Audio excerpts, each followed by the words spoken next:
Hey, water signs. Hello. How's it going? It's me.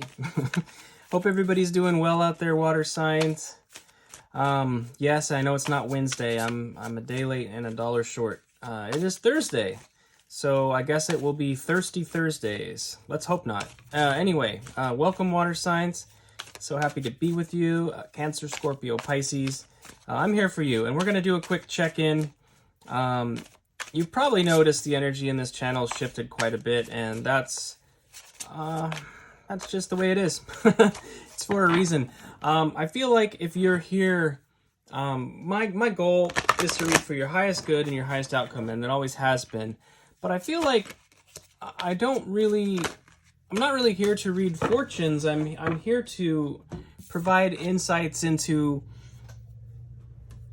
energies and kind of our path through this human existence in a way that's to help gain wisdom and insight and to ultimately help us all sort of raise our vibration and ascend, you know? And so it's gotten a little more abstract and a little more energetic than literal, I suppose, in some ways. So we'll let the messages guide, but it may be more of a boost, hopefully a morale boost, if anything else. I hope I can brighten your day today, okay? Let's just put it that way. Anyway, let's get into it. I have a Rumi quote here that popped out of the deck, so we'll go ahead and take a look. Leave behind your youth and go towards God. This has come out before. I've seen this. There's a lot of quotes here, and I've seen this one in a reading. I forget which reading it was. God, I almost wonder if it was your water sign reading last time. I don't remember. It was either that or in a collective, I think. But leave behind your youth and go towards God. That is an interesting message. That's kind of right out of the gate, getting pretty serious. Leave behind your youth and go towards God. Okay. So water signs. I guess that really would depend on your direct circumstances. That may be something quite literally logical if you had a rebellious youth, perhaps. But I kind of think youth, more in a more energetic sense, youth is really about inexperience and things like that. And part of this leaving behind your youth is leaving behind your limited understanding. It's really about leaving behind your limited understanding. God is, source, right? It's source. It's literally like I know in a lot of our religious traditions, we think of God as being separate or outside of this entire universe, like that, he made the whole thing, right? And is not in it. He's outside of it somewhere. And I kind of feel like, in my personal point of view, it's like God is the universe in the sense that we're all part of God. God as a massive, brilliant, majestic entity, as the universe being like a whole entity. And so there's some kind of call here, maybe I would say, if I could really distill that down, it's like it's asking for it's really a call to wisdom and to expand your understanding of something. Youth is very limited in their understanding, right? God is sort of the polar opposite of that, a timeless entity that, knows all, right?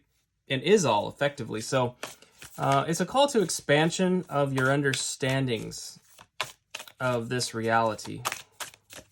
All right, well, we'll go ahead and get some Moonology to expand upon that. That's the vibe I'm picking up. We have full moon in Capricorn. Take a reality check. Okay. Take a reality check. What is it about? What aspect of your life needs a reality check and that you have limited understanding on, right? I mean, what is it that we all love, like, especially, when in the spiritual community, when you first wake up, it gets really fun because you get to learn, or you get to exploring these ideas, aliens and spirits and all these fun things. This is too many cards. And you just kind of get to go on all these rabbit trails that are super fun, like space cats and, all this fantastical stuff. But grounding is very important. We are having a human experience as spiritual beings. And so I think it's really critical sometimes to make sure there's a balance in those things. Okay. Know you are loved. New moon in Libra. Absolutely. Absolutely. That can be a limiting understanding as well as a limited belief that, you know, that you're not loved or you're not worthy of love, right? You are loved. Indeed. Indeed. I love you, my friends. Hello. You are. And that source of love is within you. You know, it's a fountain of water that never runs dry. It's within you. It's available to you at all times. But also, other people love you too because you're awesome. So, hello. All right. One more card here. And new moon in Cancer. Relax. Take a reality check. Know you are loved. Relax. Okay. So, some of you out there might be up in your heads about a relationship situation. You know, there may be a chasing, a pining for somebody or some kind of chase going on. Could be romantically, but it could also be in the area of like family too, you know, relationships with parents or children or siblings, you know, all those things. At the end of the day, you are loved, but that doesn't, it doesn't always feel that way. It doesn't always seem that way. And sometimes we can get up in our heads about it, you know. This new moon in Cancer relax card has got me, what came into my mind was the Nine of Swords in tarot, that nightmare energy, waking up in the middle of the night with all of this anxiety and burden on your minds. And it's like, there is something that needs to be released. And the way to release it is to acknowledge it. So if there's something going on, the reality check's important. You need to see things as they are. So if you've got, an, you know, especially with romance, if you happen to be just chasing or pining for somebody, you need to take a reality check. If somebody wants to be with you, they'll be with you, you know? And that's it. That's it. I mean, relationships do take work, and it's worthwhile to take those steps. But when it comes to like not even being with somebody and desiring them, if they're not into you right out of the gate, if it just doesn't happen, it's just probably not meant to happen. So there may be something there for somebody. And I'm, you know, I know that's difficult, but that's the truth. We're going to take 3 cards for tarot here. I do have the Page of Swords that just came out. You know, this is a card of communication, certainly. Very much so, communication. So there may be something that needs to be said to somebody.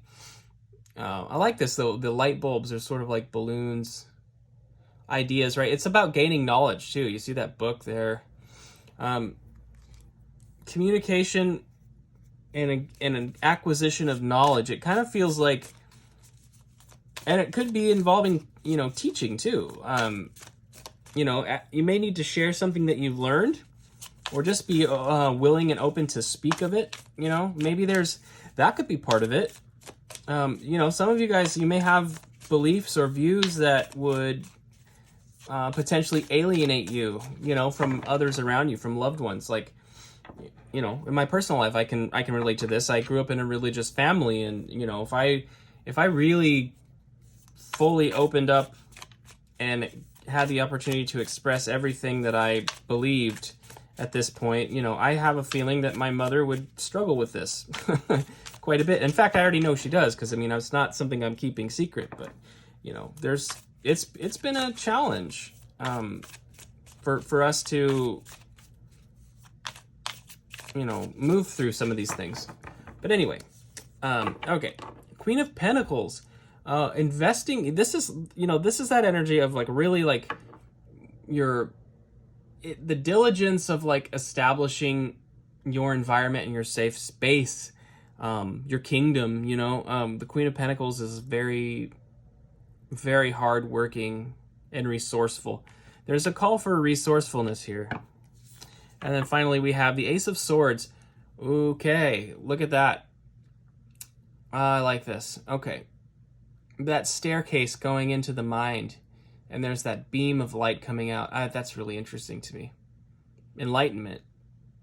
And I like how the spiral staircase is kind of looks like the Fibonacci sequence. That's interesting. Okay. Underlying the deck here is the devil. So yeah, there's something that there's an attachment. Like I was saying, there is something, a limiting belief, right? Which I know I kind of went outside the lines, but leave behind your youth and go towards God. It's like leave behind your limiting beliefs and welcome new knowledge, new wisdom, and expansion. Sometimes we have limiting beliefs that are actually holding us back. You know, these ideas of things that need to be a certain way, or again, it's some, you know, for somebody out there, it could be something to do with the person and family members. Family is really coming through strong. There may be something that just needs to be talked about and hashed out with family for some of you. And it's so important to know you're loved. Even by these people, you know, if you had a big blowout with family, even in those conflicts, you know, there's still an underlying theme of love. You know, and it doesn't always feel that way sometimes. And I know I can't speak for everybody's family experiences, of course. Our childhoods and growing up has been wildly different for each of us, and some people have had a much, much harder go than others. But I do think that there's love at the core of it. You know, I believe that our human experience is actually rooted in love, and kind of the big illusion, the big trick, you know, the big delusion here is that we're separated. And that's, you know, it puts us in a place of fear and a compulsion to survive and prioritize ourselves over others. But it's because there's this illusion that we're not loved, you know, but I feel like we are. We operate in that, and that's something that needs to be seen in a new light, perhaps. The Hanged Man was underneath here. Something that needs to be seen from a new perspective. There's some enlightenment that's meant for you, I believe. So, okay, water signs. Well, that is what I have for you today. Kind of a lot there, and I do realize it's not super specific or direct, but if this resonated with you, I feel you'll know what it's for, of course, and I feel like mostly it's an encouragement just to embolden yourself in a lot of ways.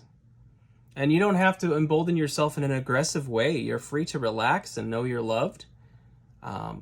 It's important to see things as they are, but to really recognize that you do have the ability to create the environment that you want to be in, and you can speak to that honestly and openly. And you know, as you do that, you may find that you have something to offer other people that they didn't know they needed. There may be a teachable moment in this circumstance. So, all right, my friends, that's what I have for you. Thank you so much for being here. Cancer, Scorpio, Pisces.